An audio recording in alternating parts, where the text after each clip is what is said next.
First met and fell in love with Elvis Presley in 1959 when she was just 14 years old. In her new memoir, Softly As I Leave You, Life After Elvis, Priscilla Presley opens up about the end of the fairy tale marriage to the king of rock and roll and the years that followed.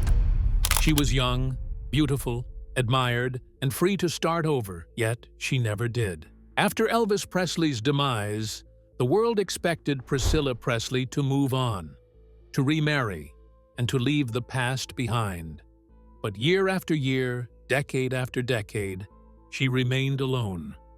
Rumors followed her silence, speculation filled the gaps, and no explanation ever felt complete.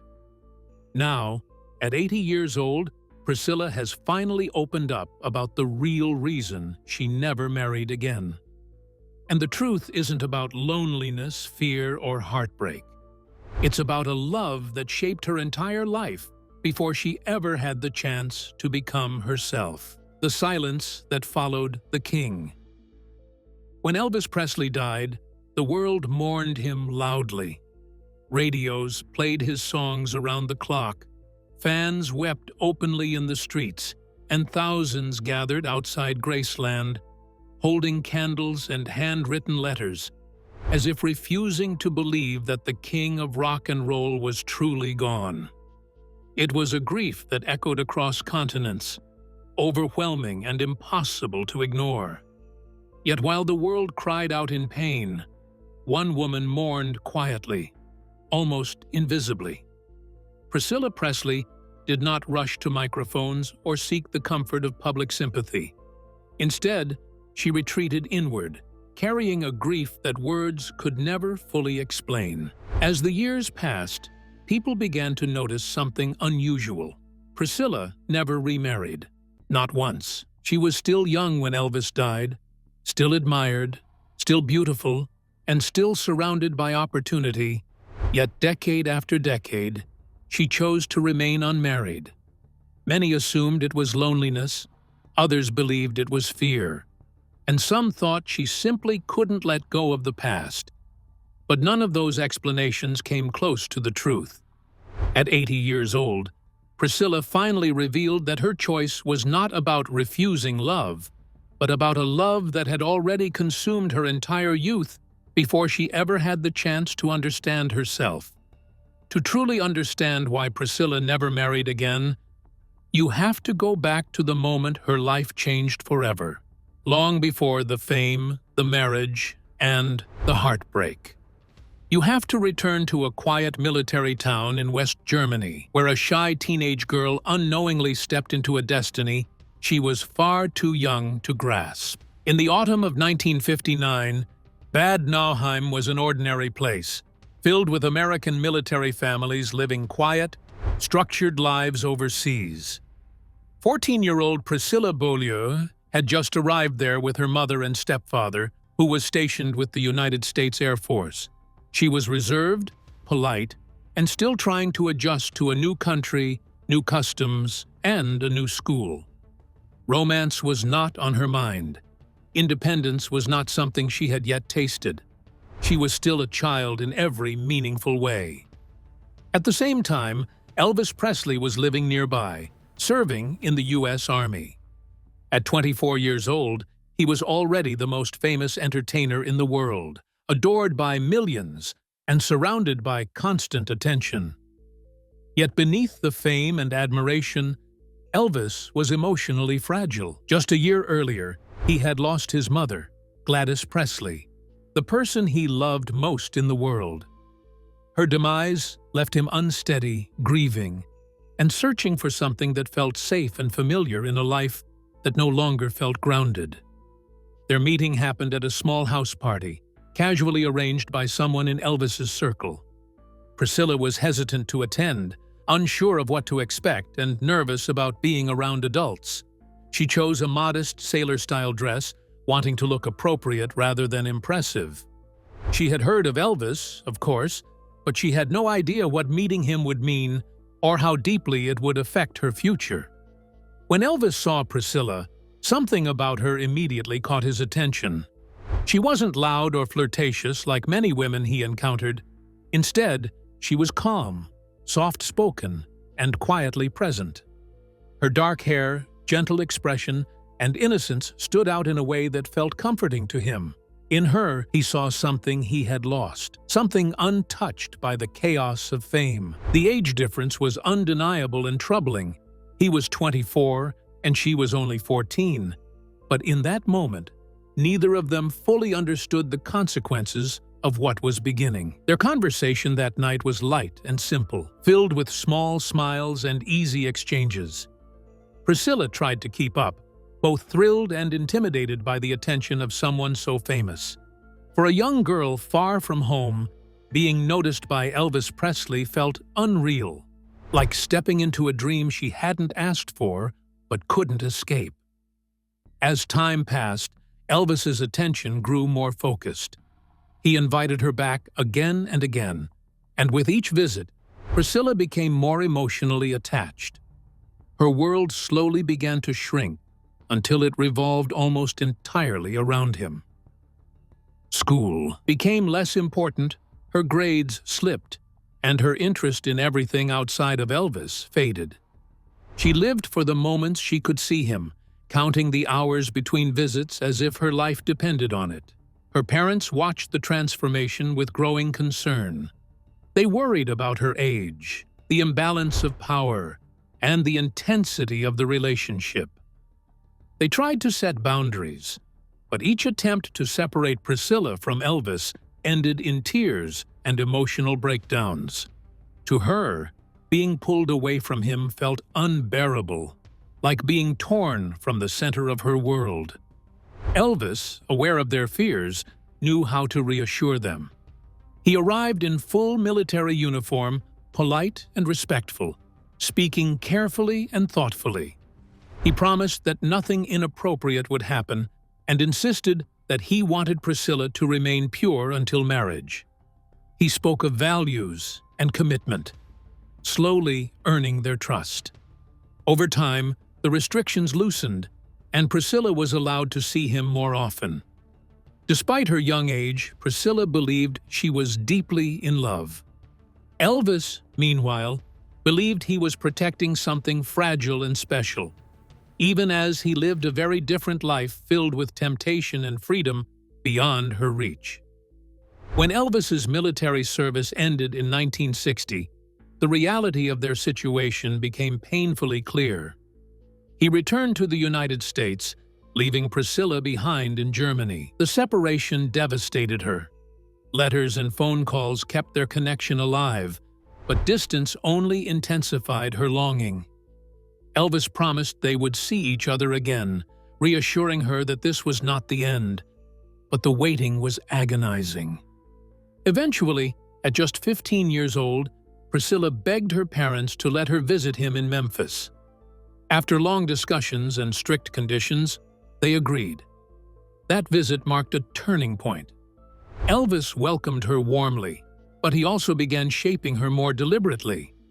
He guided her appearance, her makeup, her clothes, slowly molding her into what he considered the perfect companion. Glamorous, yet innocent, mature, yet controlled. When she returned to Germany, Priscilla was no longer the same girl who had left.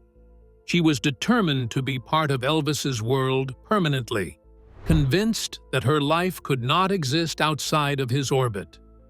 After years of pleading, in 1963, her parents finally agreed to let her move to Memphis under strict conditions. She would finish high school and live under supervision, not directly with Elvis, but in a house behind Graceland. At 17 years old, Priscilla left behind her childhood, her independence, and the chance to discover who she might have been on her own. She was no longer just visiting Elvis Presley. She was living inside his world, adjusting to his rules, his expectations, and his reality, unaware that this choice would shape the rest of her life in ways she could never undo. Life inside the golden cage. When Priscilla arrived in Memphis in 1963, she believed she was stepping closer to the life she had dreamed of for years. At just 17 years old, she crossed an ocean to be near the man she loved, convinced that proximity would bring happiness, security, and fulfillment. What she didn't yet understand was that being close to Elvis meant surrendering herself almost entirely. She did not move directly into Graceland as Elvis's partner. Instead, she lived in the house behind it, under the supervision of his father, Vernon Presley. On paper, it was a compromise meant to protect her innocence and satisfy her parents' concerns. In reality, it was the beginning of a life shaped almost entirely by Elvis's rules, preferences, and moods. Priscilla was still in high school, but her education now existed alongside a surreal new reality. By day, she attended classes like any other teenager. By night, she stepped into the world of Elvis Presley, a world filled with late hours, loud laughter, constant visitors, and unspoken expectations. The contrast was overwhelming. She was expected to behave like a proper schoolgirl while also adapting to the lifestyle of one of the most famous men on earth. Elvis continued to mold her carefully. He chose how she wore her hair, how she applied her makeup, and how she dressed in public. He encouraged a glamorous look, dark eyeliner, styled hair, fitted clothing, while also demanding innocence and obedience. It was a confusing contradiction. She was expected to look like a woman, yet behave like a girl. To Priscilla, this felt normal. She believed love meant adapting, pleasing, and becoming what the other person needed. Inside Graceland, time moved differently, almost as if the outside world no longer followed the same rules. Nights were long and restless, often stretching until the early hours of morning, filled with music, conversation, and the constant presence of people drifting in and out of Elvis's orbit. Elvis slept through most of the day and came alive after dark, and slowly, Priscilla reshaped her entire rhythm to match his. Her days blended into nights, and her sense of normal time quietly disappeared. As her life became more centered around Elvis, her world grew smaller and more controlled. Friends her own age were rare, and opportunities for independence slowly faded. Without realizing it, her routines, her choices, and even her sense of self began to revolve entirely around him. Though there were moments of tenderness, laughter, and shared dreams, there was also isolation. Priscilla was surrounded by people, yet often felt alone. Everyone around Elvis existed to serve him, protect him, or entertain him. There was little room for her thoughts, fears, or growth. She was still discovering who she was, but that journey had been put on hold. Loving a man the world wouldn't let rest. As the years passed, the cracks beneath the surface of their relationship became harder to ignore. Elvis's career demanded constant attention. Tours, movies, recording sessions, and public appearances pulled him away for long stretches of time. When he was home, he was often exhausted or distracted. When he was away, Priscilla was left waiting, watching time crawl by in the quiet halls of Graceland. Fans followed him everywhere. Women lined up outside hotels, screamed from crowds, and waited backstage after performances. Priscilla knew they were there. She saw them. She felt their presence even when Elvis tried to reassure her. Though he didn't always have a single emotional attachment, temptation surrounded him constantly. Fame made fidelity difficult, and Priscilla, still young and deeply insecure, felt that pressure every time he stepped onto a stage. She remained loyal, holding on to the belief that patience and devotion would eventually bring stability. But doubts grew quietly inside her. She wondered whether she would ever truly be enough, whether Elvis could ever settle into a life that didn't revolve around adoration and applause. She loved him deeply, yet often felt invisible beside the legend the world worshipped. Despite the imbalance, marriage became an unavoidable topic. Elvis had promised Priscilla's parents that he would marry her, and by the mid-1960s, the pressure intensified. Priscilla had devoted nearly 8 years of her life to him. Her youth had passed in waiting, adapting, and hoping. The public had begun to question their unusual arrangement, and Elvis's management worried about scandal. By 1967, marriage was no longer optional. It was expected. Their wedding took place in Las Vegas in the early hours of the morning. Quick and private, lasting only minutes. To the outside world, it looked like the perfect ending to a long love story. The king of rock and roll had finally married the woman he had carefully brought into his life. Cameras captured smiles, but behind them were doubts neither of them fully knew how to voice. At first, there was happiness. Priscilla embraced her role as Elvis's wife with pride and devotion. She wanted to believe that marriage would bring closeness, that the distance she had felt would finally disappear. Elvis showed affection and generosity, showering her with gifts and including her in his public image. For a brief moment, it felt like the life she had been waiting for had finally arrived. But marriage didn't fix what had already been breaking. When love turned into loneliness. Only months into their marriage, Priscilla became pregnant. In early 1968, she gave birth to their daughter, Lisa Marie Presley. The moment should have been filled with joy and unity, but instead, it exposed new cracks in their relationship. Elvis loved his daughter, but fatherhood frightened him. He worried about how it would change his image, his freedom, and his sense of self. Priscilla, meanwhile, struggled with insecurity. She feared that pregnancy had changed the way Elvis saw her, that she was no longer the girl he had fallen for, but a responsibility. During her pregnancy, Elvis began to pull away emotionally. He asked for space, leaving Priscilla alone to sit with her fears and confusion. Though the separation was brief, it left a lasting scar. When he returned, something had shifted. After Lisa's birth, their physical closeness disappeared completely. Elvis no longer wanted to share a bed with Priscilla, leaving her feeling rejected and deeply hurt. As Elvis's career intensified, so did his inner struggles. He began relying more heavily on prescription substances to cope with the pressure, the exhaustion, and the weight of expectation. He didn't know how to talk about his pain, and he didn't want Priscilla to see his weakness. Instead of leaning on her, he built emotional walls. Graceland remained full of people, noise, and movement, yet their marriage grew eerily quiet. Conversations became shallow. Gifts replaced affection. Public appearances hid private loneliness. Priscilla felt like she was playing a role, Elvis's wife, Lisa's mother, while slowly losing herself. She had given up her youth, her independence, and her identity for love, yet now found herself emotionally alone.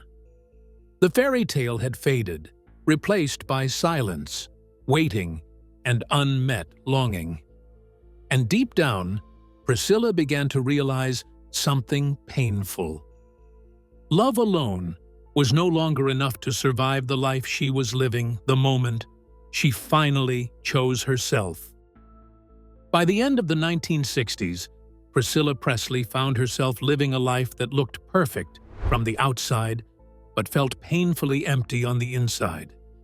Graceland was always filled with people, staff members, and noise, yet she felt profoundly alone, spending her days waiting for a husband who was either physically absent or emotionally unreachable. Elvis's career consumed him completely, pulling him from tour to tour, from recording studios to film sets, and when he returned home, exhaustion and distraction followed him through the doors. Conversations between them became brief and shallow, focused on schedules rather than feelings, and the emotional closeness they once shared quietly slipped away. Priscilla had devoted nearly her entire youth to Elvis, shaping herself to fit his world, his expectations, and his desires. But in doing so, she had lost touch with who she was meant to be. She had never truly experienced independence, never discovered her own voice, and never learned how to live for herself. Love had once felt like enough, but now it felt like something was missing, something essential that could no longer be ignored. She longed to be seen not as a symbol, not as a possession, but as a woman with thoughts, needs, and dreams of her own. As Elvis struggled silently with the pressure of fame and the growing reliance on prescription substances, he withdrew further into himself, building emotional walls that Priscilla could not break through. He didn't know how to talk about his pain, and he didn't want her to see his vulnerability, so he shut her out completely.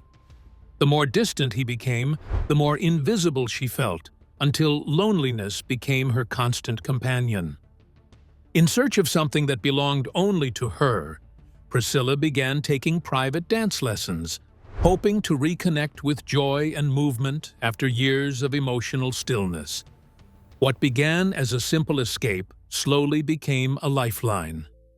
Her instructor, Mike Stone, listened to her, paid attention to her feelings, and treated her like a person rather than an extension of someone else's life. For the first time in years, she felt present, alive, and emotionally acknowledged. The connection grew deeper, not out of cruelty or rebellion, but from neglect and a desperate need to feel valued. The affair forced Priscilla to confront a truth she had avoided for years. She had been emotionally alone in her marriage long before she ever looked elsewhere. The realization was terrifying and liberating at the same time. Once she saw how much of herself she had lost, she knew she could not go back to pretending everything was fine. She had reached a point where staying meant slowly disappearing, and leaving meant finally choosing herself. In 1972, Priscilla sat down with Elvis and told him the truth. It wasn't just a confession of an affair, but a confession of pain, loneliness, and years of unmet emotional needs. She told him she wanted to leave, not because she didn't love him, but because she could no longer survive in a relationship where her voice didn't matter. Elvis was shocked and deeply wounded. He had always believed that Priscilla would remain by his side no matter what, even though he himself had been unfaithful many times. Her decision shattered his sense of control and left him overwhelmed with anger, confusion, and heartbreak. Instead of listening, Elvis reacted emotionally, lashing out in ways that left Priscilla feeling misunderstood and dismissed once again. In that moment, she knew with absolute certainty that her decision was final. She could not return to a life where her needs were always secondary, where love existed without emotional safety or mutual respect. In July of 1972, Priscilla left Graceland quietly, carrying years of memories, heartbreak, and shared history with her. It was one of the hardest decisions of her life, but also the most necessary. Elvis tried desperately to win her back, calling, crying, and expressing regret, but the realization came too late. Priscilla understood that returning would mean losing herself all over again, and this time she refused to do that. Their divorce was finalized in October 1973, marking the end of a marriage but not the end of a bond. Priscilla never stopped caring for Elvis, and she never stopped understanding the pain he carried. Though their romantic relationship was over, the love they shared remained in a different form, shaped by years of memories and a daughter who connected them forever.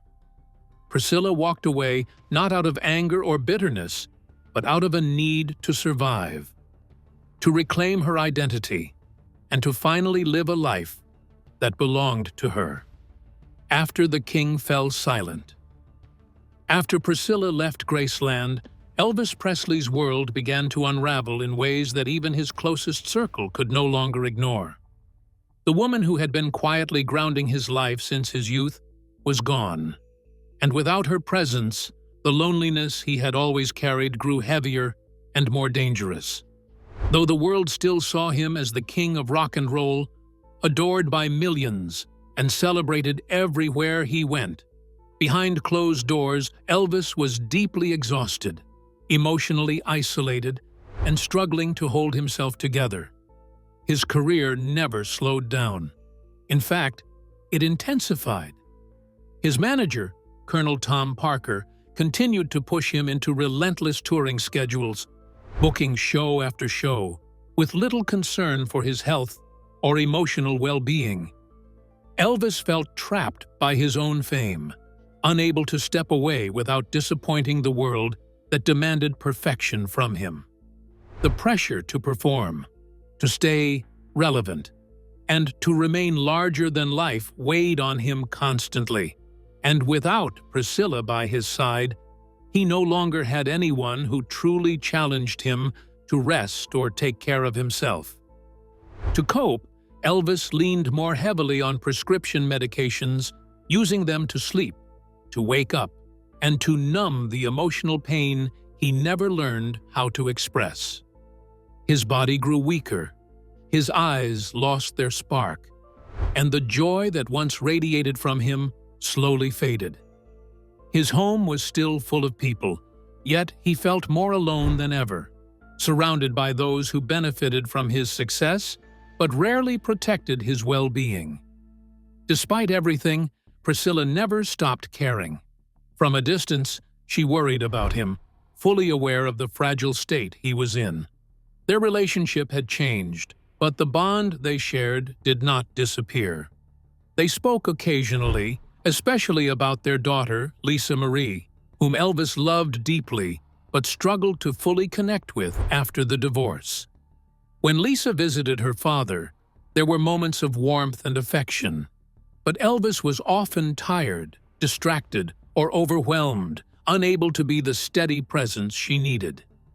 Then, in August of 1977, the world stopped once again. Elvis Presley died suddenly at the age of 42. The news sent shockwaves across the globe, leaving fans in disbelief and mourning. For Priscilla, the loss was devastating. Even though they were no longer married, the pain cut deeply. She had grown up with him, loved him, and understood him in ways few ever could. His demise felt like losing a part of herself, a chapter of her life that had shaped everything she became.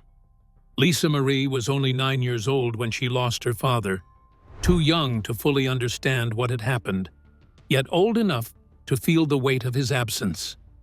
In that moment, Priscilla knew she had to be strong, not just for herself, but for her daughter.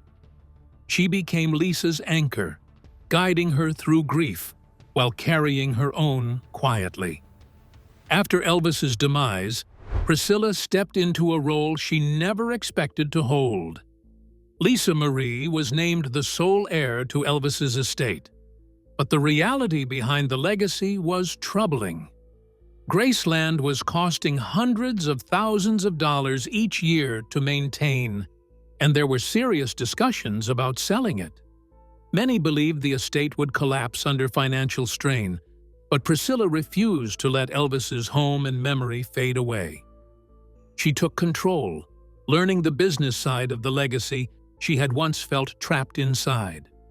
With determination and courage, she made the bold decision to open Graceland to the public in 1982, turning it into a place where fans from around the world could honor Elvis's life.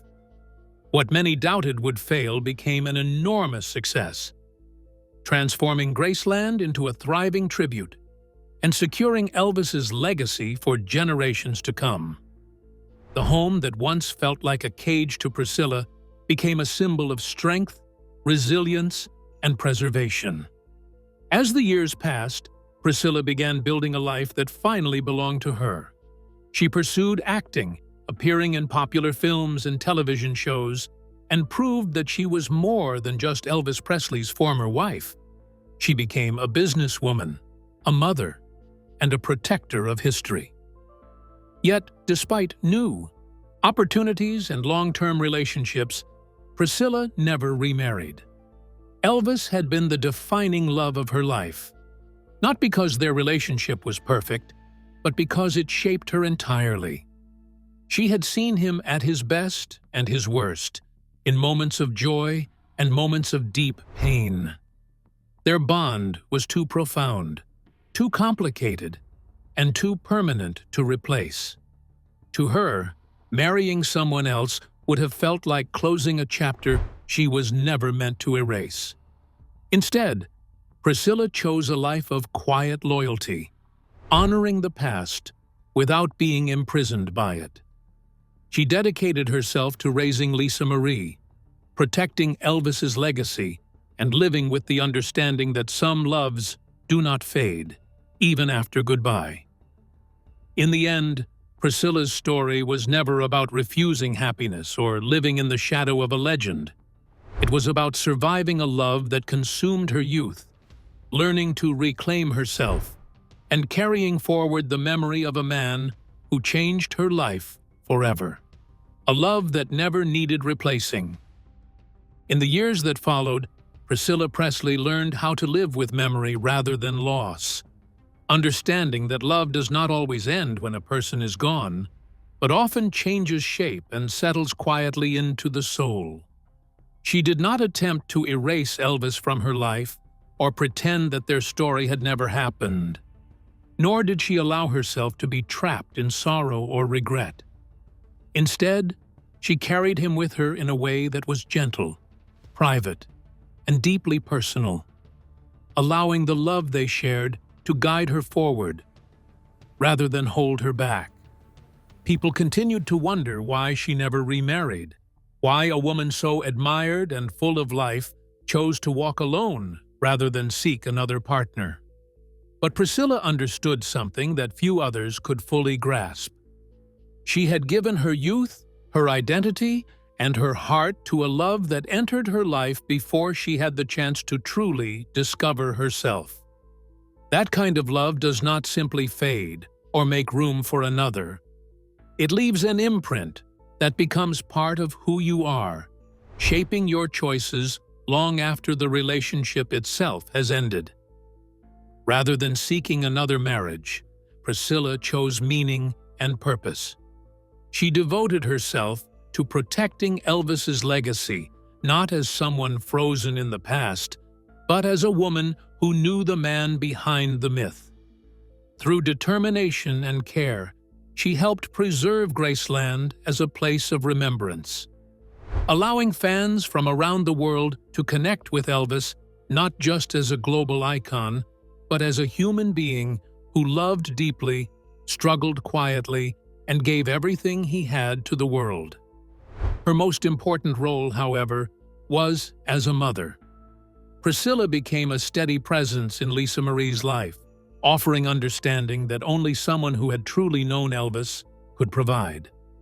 Together, they carried the beauty and weight of his name, bound by love, memory, and resilience. Through every challenge, Priscilla chose compassion over bitterness and truth over illusion, teaching by example that strength often lives in quiet endurance. In time, Priscilla grew fully into herself, no longer defined solely by who she had loved, but by who she had become. Her story was never about refusing happiness or clinging to the past. It was about honoring a love that changed her forever, and finding peace in the understanding that some love stories are not meant to be repeated, only remembered. Stories like this deserve to be remembered. If you felt something while watching, hit the like button, subscribe for more untold stories, and tap the next video on your screen. There's always more beneath the legend.